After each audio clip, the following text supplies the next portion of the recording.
le hicieron una cirugía, le quitaron toda la tapa del cráneo para poderle salvar la vida. Una mujer de 26 años de edad, madre soltera de 2 pequeñas hijas, fue brutalmente golpeada a mediados del año 2019. Ella tiene 2 partes del cerebro muertas, pues no se puede valer por ella solita. Carmen sobrevivió, pero su vida y la de sus 2 hijas cambiaron para siempre. La persona que le hizo esto a mi hermana lo hizo con sevicia, con ganas de quitarle la vida. Pero ¿quién pudo ser el responsable de esta brutal golpiza? Es un sitio despoblado, no hay cámaras, entonces nos dificultaba bastante que la comunidad nos diera más características de los hechos. Pero tras una exhaustiva investigación, lograron capturarlo. Esta persona vestía unas botas blancas y un impermeable que en su espalda tenía unos reflectivos. Sin embargo, esta persona, según familiares de Carmen, podría quedar en libertad. A veces la justicia es injusta. No la mató, pero igual la dejó muerta en vida.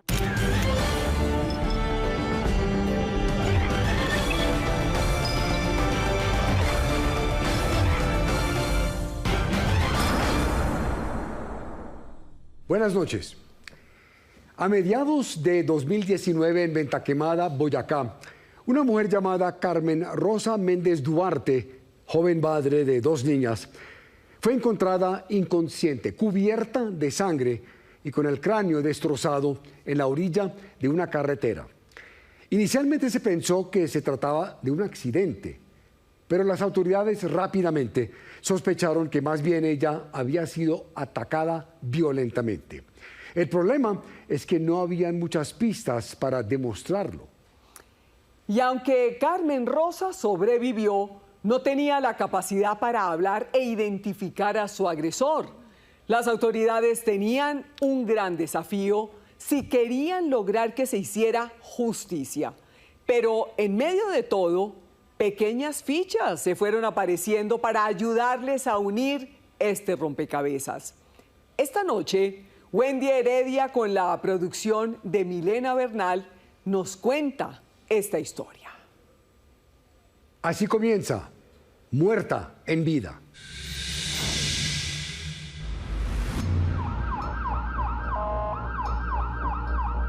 Yo ya me asomé a la ambulancia y ya la tenían ahí, pero eso la cabecita no era conocida de sangre. Que nos preparáramos para lo peor porque ella no iba a sobrevivir. Aquel 3 de junio del año 2019, la vida de Carmen Rosa Méndez Duarte, de 26 años de edad, una joven madre soltera de 2 pequeñas hijas, cambió para siempre, tras haber salido de su casa a trabajar como era de costumbre. Fue un momento de mucha tristeza verla así. Estaba totalmente irreconocible. Estaba llena de moretones en la cara, el cuerpo. Una escena desgarradora para la familia Méndez Duarte, quienes desde ese día, sin saberlo, también comenzarían a vivir una tragedia. María Duarte Cortés, madre de Carmen. Ella era muy buena hija con nosotros.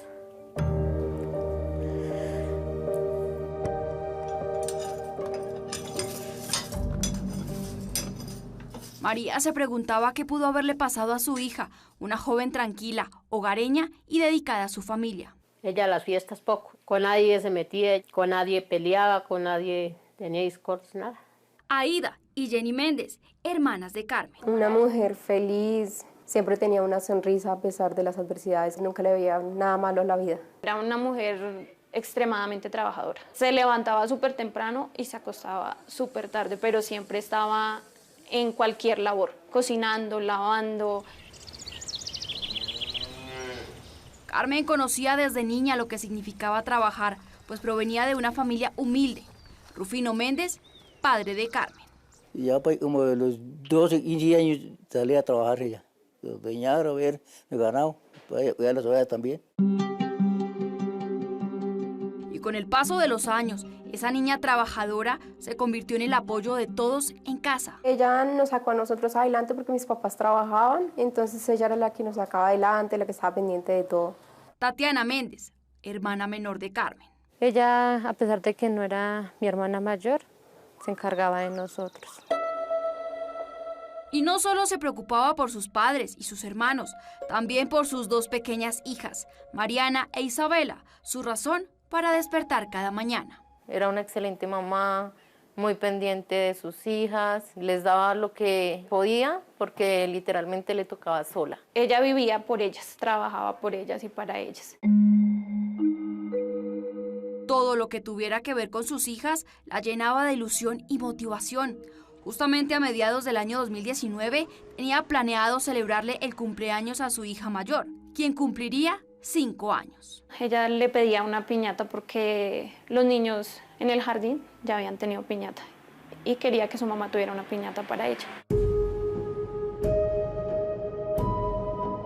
Razón por la cual había aceptado un trabajo desde comienzos del año 2019 en una vereda cercana, ordeñando vacas. Ella se ganaba a veces 200, no era mucho lo que ganara, pero pues para ella era lo mejor porque pues podía hallar sustento a la casa. Ella se iba todos los días a las 5 de la mañana. Yo iba y la acompañaba hasta allá, que era donde parte la carretera para el Hato. Según ellos, el camino al pueblo era seguro y aunque era una zona rural alejada del casco urbano, todas las personas en las veredas ya se conocían entre sí.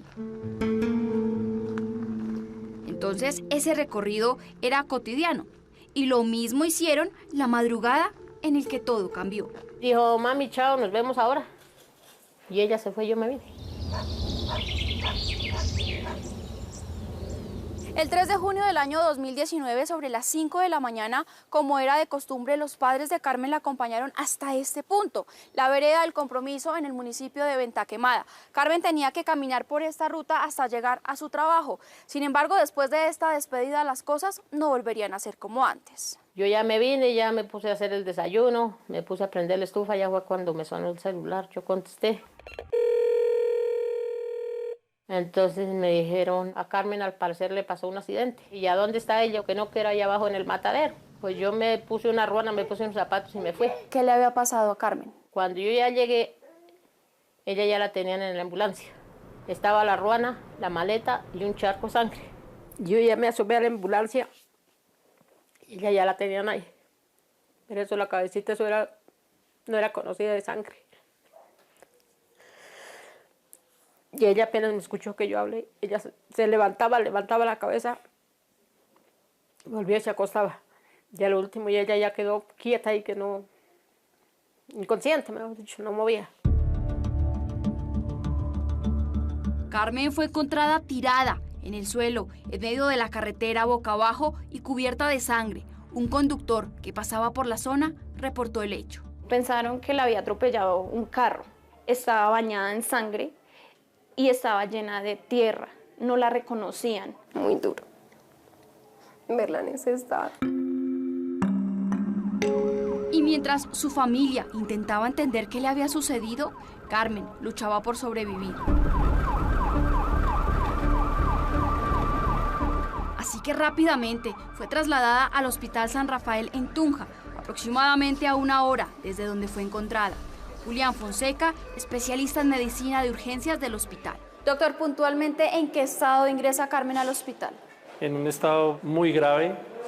Ingresa sobre las 6 de la mañana a esta institución. Tenía varias lesiones en la cara, en el cráneo, heridas en su cara y con un estado neurológico bastante deteriorado.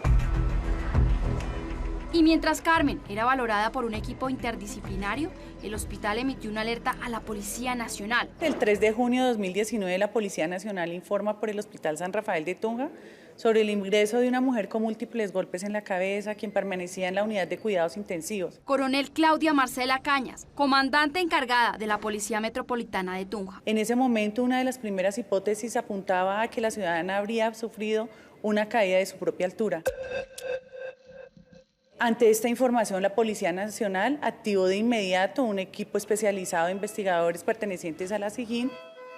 Hablamos con el personal médico y ellos nos manifestaban que eran varios golpes que tenían su cuerpo y por lógica no podía ser caída de su propia altura. Edilberto Barbosa, investigador de la SIJIN de Tunja, quien asumió la investigación de este caso y quien rápidamente se trasladó hasta el Hospital San Rafael. Pero al llegar, el parte médico había cambiado. Los golpes casi todos eran en la cabeza. ¿Ustedes qué pensaron? ¿Qué pudo haber pasado? podemos determinar que no había sido una caída a su propia altura, sino que una persona la había agredido. Así que desde Tunja se trasladó hasta el lugar donde Carmen había sido encontrada, Venta Quemada. Una vez usted llega a ese lugar donde Carmen fue brutalmente golpeada, ¿qué elementos usted logra encontrar? Unos maderos que se encontraban acá sobre la vía y material biológico, sangre, lo que nos determinó que aquí había sido el sitio donde ocurrió el hecho. Según el intendente Barbosa, Carmen fue golpeada con un madero y sus restos fueron encontrados en el lugar derecho. Y no solo esto, también encontraron restos del madero en el cráneo de Carmen, lo que ratificaba su hipótesis. Este señor no solo la golpeó, la torturó, porque el médico nos dijo, no fueron uno, no fueron dos ni tres los palazos que ella recibió, fueron muchísimos. ¿Qué otra cosa importante pudieron establecer? ¿Cámaras de seguridad habían en el sector? Acá este sitio es un sitio despoblado, llaman el Matadero, es el camino que va hacia una vereda. Entonces no hay cámaras, no había luz, alumbrado público, entonces nos dificultaba bastante que la comunidad nos diera más características de los hechos. Posteriormente a esto, ¿ustedes qué más hicieron? ¿Tomaron contacto con los vecinos? Sí, efectivamente, preguntamos acá a los vecinos, nos habían dicho que sí, que sobre las 5:10 de la madrugada, ese 3 de junio del 2019, habían escuchado gritos.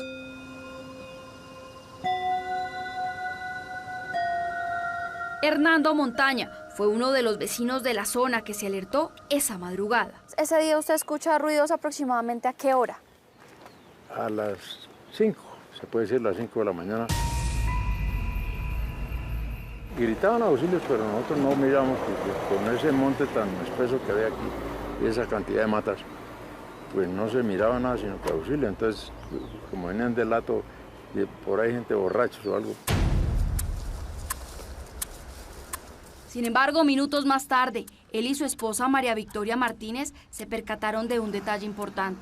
Ese día yo me levanté y estaba haciendo el desayuno. Miré así por la ventana y vi un señor corriendo. ¿Qué características tenía este hombre que usted vio salir corriendo? Era alto, y hecha como con chaqueta negra. Como estaba oscuro, entonces no alcancé a verle más. Este detalle era valioso para las autoridades, pues era la primera información que tenían del posible agresor de Carmen. Pero Hernando y Victoria no eran los únicos que se habían percatado de la presencia de una persona extraña. Según algunos vecinos de esta zona, la persona que golpeó brutalmente a Carmen la madrugada del 3 de junio del año 2019, posteriormente a golpearla intentó botar su cuerpo al río. Sin embargo, los gritos y los ruidos por parte de la comunidad hicieron que este hombre huyera por esta carretera. ¿Qué otras características les dijeron sobre esta persona que al parecer había golpeado brutalmente a Carmen? Que esta persona vestía unas botas blancas y un impermeable que en su espalda tenía unos reflectivos. Esas eran las características de vestimenta que nos daban indicio de cómo iba vestido esa persona. Víctor Méndez, hermano de Carmen. No tenía enemigos, ni nadie que quisiera hacerle daño. Y es que Venta Quemada es sano, allá uno podía salir 2, 3 de la mañana y no pasa nada. Como es normal en estos casos, las autoridades buscan ahondar en el perfil de Carmen. No tenía enemistades, no tenía personas de pronto que le hicieran daño, no tenía ningún tipo de amenazas. Era pues una persona oriunda del municipio y una persona muy sana. La mayoría de los casos de estos pues posiblemente era una persona que conocía a la víctima y quería hacerle daño. Así que preguntaron por la pareja sentimental de Carmen, que por lo general es la persona que primero investigan las autoridades. Prácticamente desde que tuvo a su niña. Ella no tenía más relación. Su niña menor tenía 3 añitos, tuvo a su bebé y ya no volvió a tener ninguna pareja. Según los hermanos de Carmen, había perdido contacto con ambos padres de sus hijas, 2 únicas parejas, desde hacía mucho tiempo, y no tenían motivos para atentar contra ella. Ella buscaba tener un hogar estable, estar bien, pero de pronto no le gustaba lo de los muchachos, que ellos solamente querían como estar con ella y no dedicarse a tener un hogar estable. Esto perjudicaba a los investigadores, quienes, al no tener una respuesta positiva por parte de la familia ni amigos cercanos de Carmen, continuaron con la búsqueda del hombre que habían referido los vecinos de la zona, donde fue hallada Carmen. ¿Lo recuerdan? Lo único que nosotros teníamos era que esta persona vestía de botas blancas y un impermeable con reflectivos. Entonces eso es lo que inicialmente nosotros nos dedicamos a buscar. Sin tener más pistas, comenzaron una búsqueda de cámaras de seguridad por las posibles rutas de escape de este hombre. Y tras analizar más de 200 horas de videos, se percataron de un hombre en particular. Es así que encontramos una cámara y la cámara enfocaba que esta persona que iba con las mismas características llevaba un madero en su mano y iba con rumbo hacia donde fueron los hechos. Entonces fue la única persona que en ese momento se evidenciaba que pasaba por ese lugar. Nunca miraba la cámara, siempre miraba hacia el piso. Sí se le notaba una parte de su cara que era como de tez morena. ¿Quién era este hombre y por qué quería causarle daño de esta manera a Carmen? Ya regresamos. No solo había que identificar el agresor, sino su razón para atacar a golpes a una mujer indefensa. A partir de este momento puede opinar con el hashtag numeral Muerta en Vida. Ya regresamos. Me decía, mira, hay un muchacho que me está pretendiendo y me está hablando y me está diciendo cosas.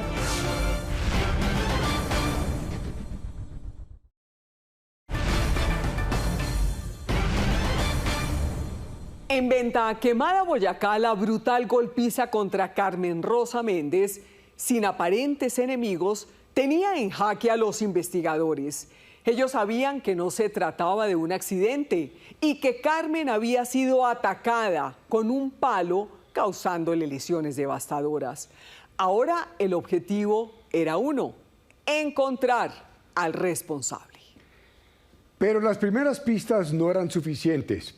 El responsable seguía sin ser identificado y su paradero era un enigma. Los investigadores, sin embargo, no se dieron por vencidos. Y una pista podría llevarlos hasta el hombre que había dejado a Carmen muerta en vida.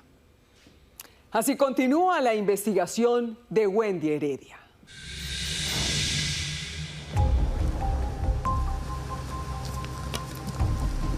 Ella entró con un trauma craneoencefálico severo.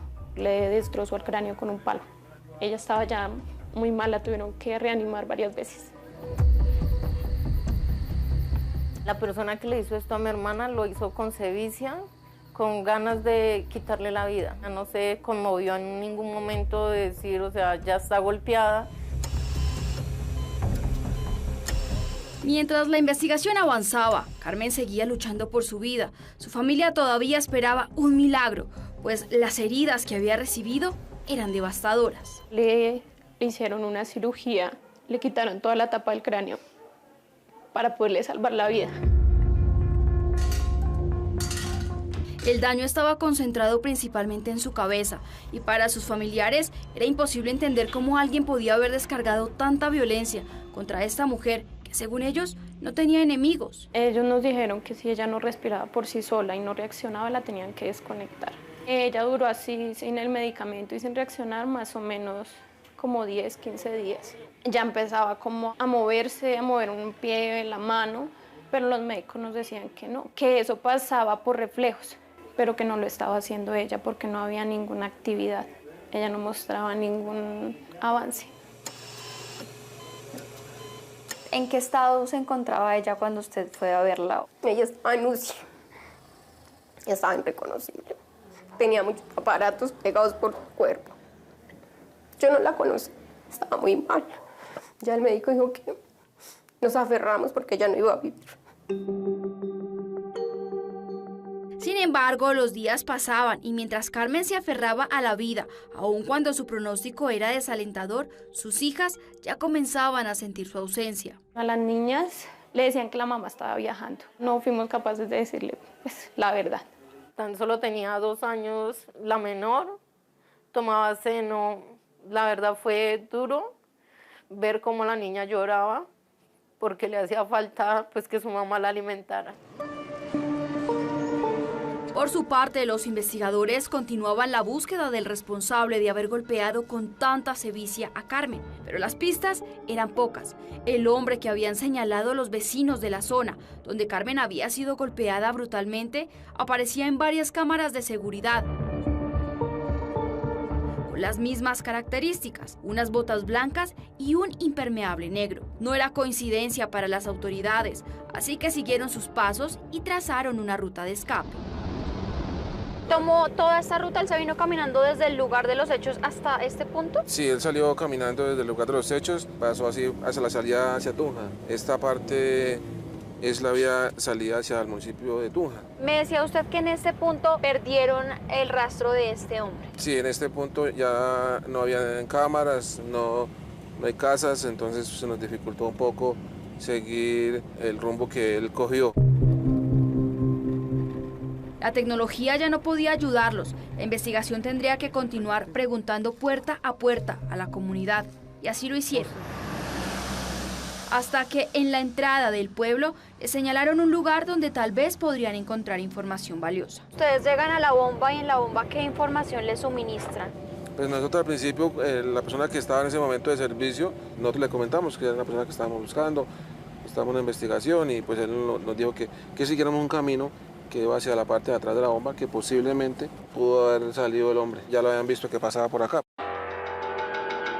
Con este testimonio, los uniformados, después de un mes de investigación, tenían una pequeña pista: la posible ubicación del responsable del ataque que tenía a Carmen entre la vida y la muerte. Así que rápidamente se trasladaron hasta el lugar indicado. Una vez ustedes llegan a este lugar, a esta finca donde los ciudadanos les decían que posiblemente podían encontrar a este hombre, ¿qué encuentran? Pues al llegar acá nosotros entramos y ahí en una habitación se encontraban varios elementos personales y ropa, todo estaba en desorden. Lo que nos causó curiosidad fueron unas botas de caucho de una empresa aquí de lácteos y un impermeable. Y las botas pues tenían rastros de sangre. ¿Qué pasa con la persona dueña de estos elementos? ¿Quién era? Se veía que era una persona de tez morena y que había alquilado acá la casa. ¿Qué dice el dueño de esta finca, esta persona, qué labores realizaba dentro de ese lugar? Y él solamente vivía acá y acá salía a su trabajo.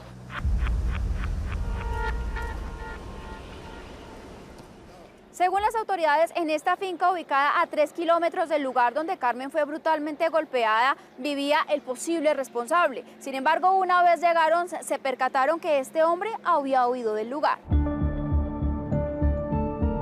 Hasta ese momento, las autoridades desconocían no solo la ubicación del dueño de los objetos encontrados, las botas y el impermeable con manchas de sangre, las cuales fueron enviadas al laboratorio para ser cotejadas con el ADN de Carmen.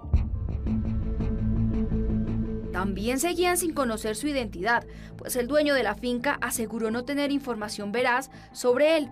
Sin embargo, en el lugar encontraron un detalle que les llamó particularmente la atención. Observamos que las botas tenían nombre de una empresa de lácteos que queda acá cerca. Entonces nos desplazamos allá al sitio y allá nos confirman que efectivamente esta persona trabajaba allá. Una vez llegaron al lugar, lo primero que hicieron fue mostrarle a los encargados de la empresa de lácteos los videos que habían recolectado del posible sospechoso, quienes no dudaron en dar una respuesta. Confirmaron que esta persona que se veía en los videos saliendo y huyendo del sitio, del pueblo, y vestía botas blancas y un impermeable, era Alexander Vázquez Terán. ¿Quién era esa persona? Según las personas que nos atendieron, esta persona no era oriundo de acá, de Boyacá, que venía de otro sitio, el cual había pedido pues trabajo y pues ellos requerían personal, entonces ella la contrataron y pues él se dedicaba a recoger por las veredas leche. ¿Qué perfil manejaba él según sus compañeros? Esta persona era muy callada, solo usaban palabras y ya después no se desconocía qué hacía y demás, entonces no había mucha información de él. Sin embargo, había algo que les llamó aún más la atención a los investigadores. Alexander no había vuelto a trabajar desde el día del hecho. Entonces allá comenzamos nosotros a solicitar hojas de vida, a solicitar videos de los días anteriores, pues con el fin de lograr poder ver la cara bien de esta persona, de poder identificarla y poder encontrarla. Los investigadores ya tenían a un sospechoso en la mira y ya tenían algunos datos relevantes, como su cédula, su número de celular y la hoja de vida que había suministrado. No había mayor información de él, solo sabíamos que era natural de María la Baja Bolívar, que posiblemente era donde nosotros pues, teníamos proyectado de pronto que esta persona de pronto, después de cometer el hecho acá, hubiera ido allá a ese lugar. Pero antes de comenzar su búsqueda, la pregunta que surgía para las autoridades era qué relación existía entre Carmen y Alexander. La única persona que tenía esa respuesta era justamente ella, quien, como un milagro, había sobrevivido a la brutal golpiza. En el momento que ella llegó a la casa, no hablaba, nada. Luchó. No está en el mejor estado que quisiéramos, pero sigue con vida. Sin embargo, las consecuencias de este brutal ataque fueron devastadoras y no pudo revelar detalles de lo que sucedió aquella madrugada, ni tampoco volvería a ser como antes. La dejó muerta en vida. Ella tiene 2 partes del cerebro muertas, no tiene el huesito del cráneo, ni tiene la parte frontal, pues no se puede valer por ella solita. Como un bebé especial. Si tú no la llevas al baño, ella no va. Si tú no le das de comer, ella no come. O sea, como un bebé. Y no tiene vida tampoco. Sus hijas se aferran a que el día de mañana ella esté bien. No sabe cómo en qué mundo está, no conecta con la realidad. La dejó muy mal eso. Cuando llega uno ya se siente triste verla así, cuando ahí sentada. Pero no solo para ellos era difícil aceptar la nueva realidad, sus pequeñas hijas tampoco entendían qué pasaba. En el momento que ella llegó a la casa, las niñas no sabían cómo reaccionar al verla. Y pues ella tampoco reaccionaba, porque ella no la reconocía, no hablaba, ella no caminaba. Perdió mucha masa muscular por el tiempo que duró en el hospital. Tuvo quemaduras en la espalda y parte baja por todo el tiempo que estuvo en la camilla. Para la grandecita fue duro. Cuando la trajimos de Tunja, eso fue duro. Ella lloraba, gritaba que su mamá... No, eso fue...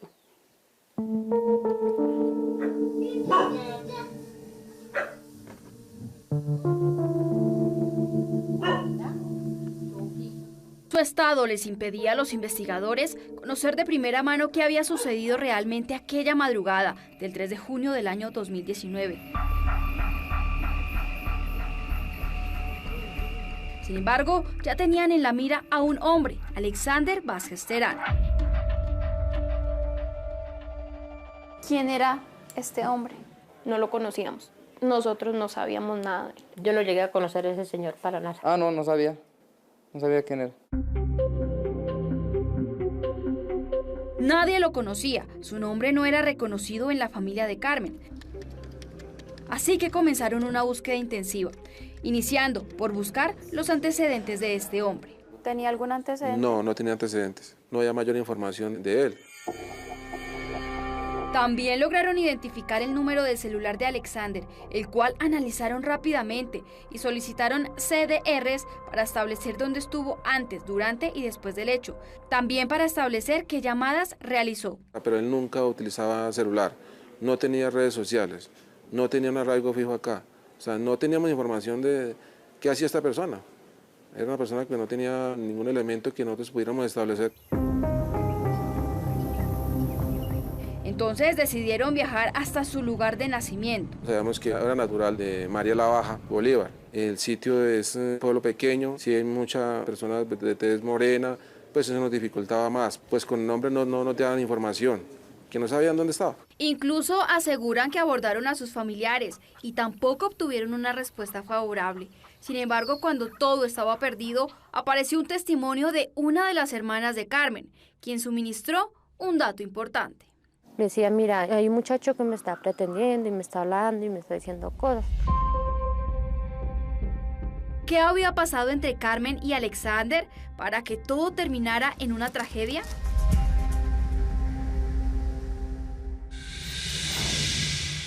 El testimonio de una de las hermanas de Carmen Rosa cambiaría el rumbo de la investigación. Ya regresamos. Saber de que mi hermana quedó tan mal y este señor libre como si nada.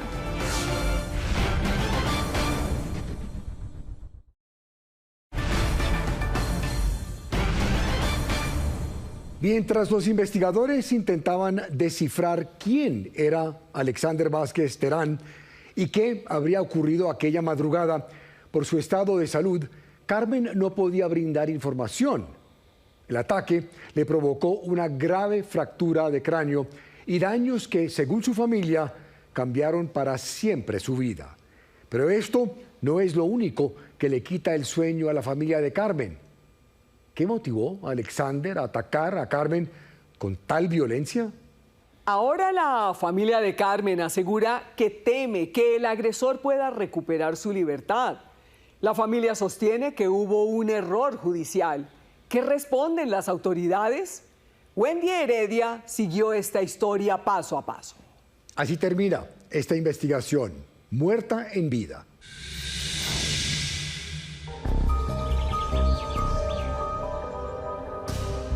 Yo digo que es como un psicópata, porque él no tenía el derecho de haberle hecho eso a mi hermano. Tatiana, la hermana menor de Carmen, hasta ese momento era la única persona que sabía de la existencia de Alexander, el hombre que las autoridades tenían en la mira. Ahora necesitaban establecer qué había pasado entre ellos y sobre todo si existía algún motivo para que este hombre hubiera decidido atacarla. Pues ella a ese señor lo conoció cuando ella iba para el trabajo sola. Yo le dije que ese señor tiene un aspecto como feo, raro, o sea, no sé, me da miedo. Pero esto no fue lo único que ella reveló. Ellos empezaron una relación porque pues mi hermana me lo comentó. Que ella me dijo que ya el muchacho quería tener algo con ella, como yo hacerla vivir, las niñas. Pues yo le dije que no, no era una cosa como segura. Dice uno vivir con una persona que la verdad no la conoce. Y hubo algo más que encendió las alarmas. Como a los 2 meses, como a cambiar todo. Él ya era como muy agresivo con ella, como muy posesivo. Después de ese tiempo ella me dijo que ella temía que le hiciera algo a ella y a las niñas y a mis papás, porque ella andaba con mucho miedo, andaba para todo lado como si alguien la fuera persiguiendo. El testimonio de Tatiana, una de las hermanas de Carmen, podía ser la pieza que faltaba para explicar la razón del ataque, pero debían probarlo. Ahora los investigadores tenían una nueva pregunta. ¿Qué había pasado entre ella y Alexander para que una relación terminara en una agresión de esta magnitud? La respuesta podía estar en el celular de Carmen. Pues extrajimos llamadas, chats que ella tuvo con Alexander. Y lo que encontraron allí podría ser la pieza que faltaba para armar el rompecabezas. Habían audios y habían WhatsApps donde se evidenciaba que tenían bastante comunicación. Él le escribía mucho a ella, que dónde se encontraban, que si ya viene, que a dónde nos vemos. Esta fue una de las conversaciones que lograron extraer del celular de Carmen Rosa. Porque contigo yo quiero llegar al altar si tú me lo permites, amor. Amor, yo también, amor. Quiero llegar al altar contigo. Amor mío, yo te amo, amor. Pero también encontraron mensajes que mostraban que Carmen habría querido terminar la relación con Alexander. Ya después como que ella le decía que no, pues que no quería que hablara más y que pues que dejaran prácticamente lo que había pasado. Tú me lastimaste todo mi cuerpo, amor. Me miré las piernas y tengo las piernas negras. Con esta nueva información, los elementos encontrados de la finca, las botas con presuntos rastros de sangre, el impermeable, los videos de seguridad y los testimonios de los vecinos empezaban a conectarse. Pero faltaba una prueba fundamental, determinar si la sangre encontrada en las prendas correspondían a Carmen. Las botas tenían material biológico, y igual el impermeable. Es decir, sangre. Sangre. Y esa sangre fue la que después hicimos el cotejo con la de la víctima y arrojó positivo, que era de la víctima. Las pruebas forenses y el trabajo de los investigadores terminaron por demostrar que Alexander Vázquez Terán sí era la persona que había agredido brutalmente a Carmen la madrugada del 3 de junio del año 2019 y la había dejado con daños irreparables. Así que rápidamente el Juzgado Primero Promiscuo Municipal de Venta Quemada, Boyacá, emitió la orden de captura en contra de Alexander Vázquez Terán. Después de que ya teníamos todo el elemento y que ya teníamos la orden de captura, ahí es donde comenzamos nosotros dónde podría buscar a esta persona.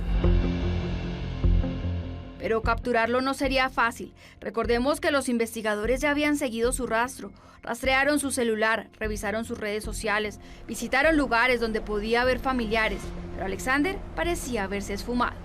Sin embargo, en esta oportunidad habían logrado obtener un dato nuevo. Establecieron que había tenido una relación sentimental antes de haber conocido a Carmen, así que la ubicaron rápidamente. Había tenido una esposa. En la indagación nosotros nunca manifestamos de que esta persona era requerida y que mucho menos. Solo necesitábamos saber si esa persona sabía dónde estaba, pero hacía años que no lo habían visto, no sabía su paradero. Y mientras él había desaparecido, Carmen seguía aprendiendo a vivir con sus limitaciones. Saber de que mi hermana quedó tan mal y este señor libre como si nada. No era fácil su situación. Los familiares de Carmen se aferraban a que las autoridades encontraran al responsable de su estado.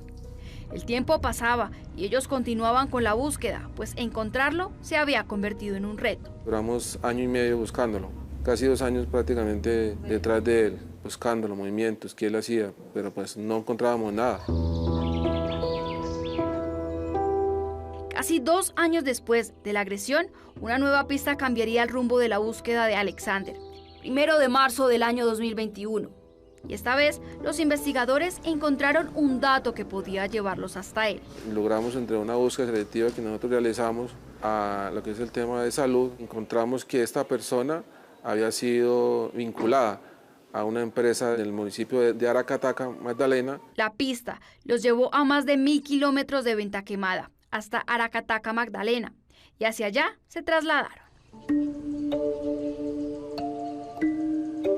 Alexander había encontrado una nueva vida, lejos de Boyacá, pero los investigadores no querían cometer un error, así que lo vigilaron, lo estudiaron y esperaron el momento preciso. Estaba escondido dentro de la finca, era difícil llegarle, logramos ese día, ya después de varias horas, abordarlo. Cuando finalmente lo tuvieron frente a frente, el hombre intentó negar su identidad, pero para los investigadores no había duda. Pues al principio se tornó un poquito agresivo, que no se llamaba así, que estábamos equivocados y demás, pero ya después dijo que sí, que era él y que ya lo que había pasado, él tenía que venir a responder. Alexander Vázquez Terán fue capturado el 16 de marzo del año 2021 y puesto a disposición de un juez de control de garantías, quien legalizó su captura. Eduard Méndez Gómez, apoderado de la familia de Carmen. Al momento de la legalización de captura y la formulación de imputación, él no acepta los delitos indilgados por la Fiscalía. Ahora comenzaría una batalla judicial. Mi nombre es Alexander Vázquez Terán, me encuentro en la cárcel del Barrio. En medio de las audiencias, ¿él qué actitud tiene? Él se reía en las cámaras. No se le veía ni siquiera un poquito como de remordimiento por lo que hizo. Mientras Alexander negaba su responsabilidad, la Fiscalía presentaba las pruebas que había reunido durante la investigación. Los elementos materiales probatorios dan cuenta de la existencia de una relación de tipo sentimental entre estas dos personas, dan cuenta de una posterior ruptura y la agresión del procesado hacia su víctima lo fue posterior a un reclamo. Las pruebas parecían cerrar el círculo, así que Alexander, junto a su defensa en medio de la audiencia preparatoria, decidió aceptar cargos y suscribió un preacuerdo. Consiste en que el acusado, Alexander Vázquez Terán, acepta su responsabilidad en calidad de autor a título de dolo de la conducta de homicidio agravado tentado. El 23 de junio del año 2022, el Juzgado Segundo Penal del Circuito de Tunja, Boyacá, condenó a Alexander Vázquez Terán a la pena de 186,66 meses de prisión. 15 años, 6 meses y 19 días, como tentativa de homicidio. La pena inicialmente fijada fue de 280 meses, pero por el allanamiento de cargos, según la ley, se aplicó un descuento. Para la familia de Carmen, la justicia había quedado en deuda. A veces la justicia es injusta. No fue justo. Porque para él debía haber sido más condena. Y la verdad no se me hace justo cuando mi hermana va a estar toda una vida así. Pero para la familia de Carmen había algo aún más difícil de entender. No solo cuestionaban la pena, también cuestionaban la forma en que fue tipificado el ataque. Para nosotros no era un intento de homicidio, sino de feminicidio. ¿Por qué? Porque ellos en ese momento tenían una relación. Que no la haya matado en la golpiza no significa que haya sido algo menor. No la mató, pero la dejó muerta en vida. Pero ¿por qué la justicia habló de tentativa de homicidio agravado y no de tentativa de feminicidio? Él no veía elementos para determinar que había una tentativa de feminicidio y no valoraba una tipificación de esa manera. Para la justicia no había suficientes elementos para acreditar que el ataque hubiera estado motivado por razones de género, pero para la familia la historia era muy distinta. El agresor predeterminó su comportamiento al ver que es una mujer indefensa en un lugar despoblado, pues lo que hizo fue tratar de asesinarla, no lo logró. ¿Pero qué opinan expertos sobre este caso? ¿Hubo una mala tipificación? Claramente existió una omisión, ya que debía haber sido una tentativa de feminicidio agravado y no una tentativa de homicidio. Cindy Franco, abogada y psicóloga de familia, experta en enfoque de género, quien analizó este caso. Según su experiencia, ¿por qué este delito no debió ser tipificado como un intento de homicidio, sino un intento de feminicidio? Primero, por el hecho de ser mujer, por tener una relación sentimental y afectiva con el victimario. Se pudo determinar que el victimario planeó el hecho, además actuó con sevicia. Es decir, que la intención clara del victimario era asesinar a esta mujer. Y lo mismo ratifica Carlina Gracias, asesora y consultora en temas de violencias basadas en género, a quien le consultamos la diferencia entre ambos delitos. Cuando estamos frente a un homicidio, ahí no hacemos un distingo de el género de la víctima. Cuando hablamos de un feminicidio es quitarle la vida a una persona por el hecho de ser mujer y lo que se busca es un ejercicio de una violencia basada en género que puede estar precedida de otro tipo de violencias. Según esta experta, la tipificación de un delito a otro tiene variables, no solo en la pena, sino también en los beneficios. Si fuera tentativa de feminicidio, no tiene absolutamente ningún beneficio, como se tipificó y se le condenó por tentativa de homicidio, es probable que ya el perpetrador esté obteniendo descuentos en sus penas y eventualmente ya podría estar generando una solicitud de casa por cárcel. Alexander podría solicitar este recurso a finales del año 2028, según esta experta, incluso antes, pero no es el único beneficio al cual podría acceder, pues tan pronto cumpla las 3/4 partes de su pena, es decir, 9 años, 3 meses y un día, podría solicitar la libertad condicional. Cabe aclarar que estas medidas no son definitivas. Ambas decisiones serán tomadas por un juez de ejecución de penas, quien analizará el caso en particular. Eso sí, una vez se solicite. Eso es un peligro ese señor estar suelto, porque pues si ya hizo con mi hija así, puede hacer con algo otro muchacho. Por ahora, la familia de Carmen espera que Alexander cumpla la totalidad de su pena, sin beneficios, y que exista una reparación por el daño causado a Carmen y a sus hijas, pues según expertos, penalmente ya no se puede modificar la tipificación del delito, aún cuando se demuestre que hubo un error. Pero ¿quién debería responder ante este presunto error en la tipificación de este delito, en este caso puntualmente? Según expertos, la Fiscalía y la rama judicial, a quienes buscamos en Séptimo Día. Sin embargo, hasta la emisión de este programa no obtuvimos una respuesta oficial por parte de ambas entidades. A quien también buscamos fue Alexander Vázquez Terán, quien se encuentra recluido cumpliendo su pena en la prisión de Cómbita en Boyacá, pero no aceptó una entrevista. Pero este caso no es el único, según nuestra experta. Pero es mucho más frecuente de lo que quisiéramos, justamente por esta normalización y naturalización de estas conductas, porque lo primero que pensamos no es en la violencia basada en género, sino en delitos, digamos, comunes. ¿Pero qué hacer para que este tipo de casos no se repitan? Las violencias jamás decrecen. Jimena Ordóñez, directora de la Fundación Colombiana contra la Violencia de Género. ¿Cuáles son esas banderas rojas que deben ser tenidas en cuenta para evitar una tragedia? Las violencias incluso de manera intrafamiliar, controlar la manera en cual tú te vistes, de qué manera se debe o no se debe gastar el dinero o los recursos en este hogar, entrando en un completo control sobre esta mujer específicamente. ¿Cuáles son esas rutas de atención a las que pueden acudir las mujeres quienes en este momento se sienten víctimas de violencia de género? Tenemos las comisarías, las fiscalías, la línea púrpura. Según ella, Es importante denunciar a tiempo para evitar que estos casos de agresión terminen en una tragedia, como el caso de Carmen Rosa, a quien conocieron esta noche y que desafortunadamente hoy sufre las consecuencias de una brutal agresión del hombre en quien alguna vez confió. Le robó la posibilidad de ser mamá, de disfrutar de sus hijas. Que a pesar de pronósticos que nos decían, sigue ahí, sigue luchando, sigue aferrándose a la vida. Mientras tanto, su familia continúa esperando 2 milagros. El primero, que ella pueda recuperarse. Yo quisiera que ella fuera antes. Que tenga fe que Dios le va a hacer un milagro y va a salir adelante.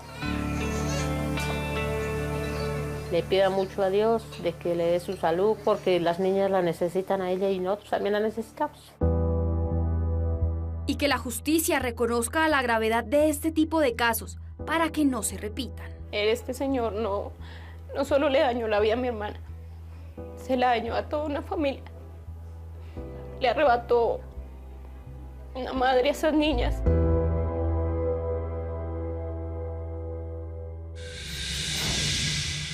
Y ahora hay una pregunta que sigue abierta. ¿Será que Terán quedará libre? La última palabra la tendrá la justicia. Nosotros estaremos muy pendientes del desenlace de este caso. Si ustedes quieren contribuir o apoyarlos de alguna manera, pueden hacerlo a través de nuestro correo electrónico. Un avance de lo que verán el próximo domingo aquí en Séptimo Día. Cuando los agresores toman a Sara, le gritan improperios, vulgaridades, todo derivado de su identidad sexual. Se burlan de su orientación, de su identidad de género.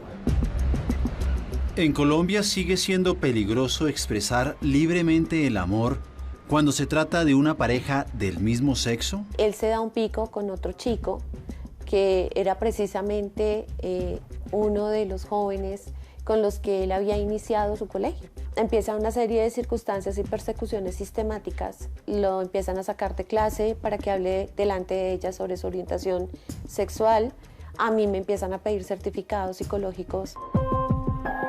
Muchas veces me la metieron al baño, que le iban a cortar el pene, que porque ella quería ser niña. Hace 4 días llevamos 38 casos de personas LGBT asesinadas.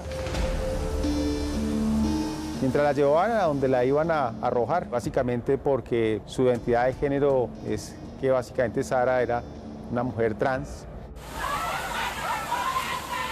Sara Millerey estaba atrapada en medio de la corriente de la quebrada La García. Era una carrera contra el tiempo porque el agua amenazaba con arrastrarla más y más. Y entre las cosas que estuvo haciendo el conductor fue golpearme con una varilla diciéndome homosexual de mierda y pues tratándome muy mal mientras me iba golpeando, y llamaron a otras personas a seguir con el linchamiento. Pueden encontrar su punto más extremo cuando una persona decide quitarle la vida a otra por el simple hecho de expresar su identidad de género. A mi hija me la mataron por homofobia. Colombia es un país no solamente muy homofóbico y tapado, sino muy transfóbico y violento.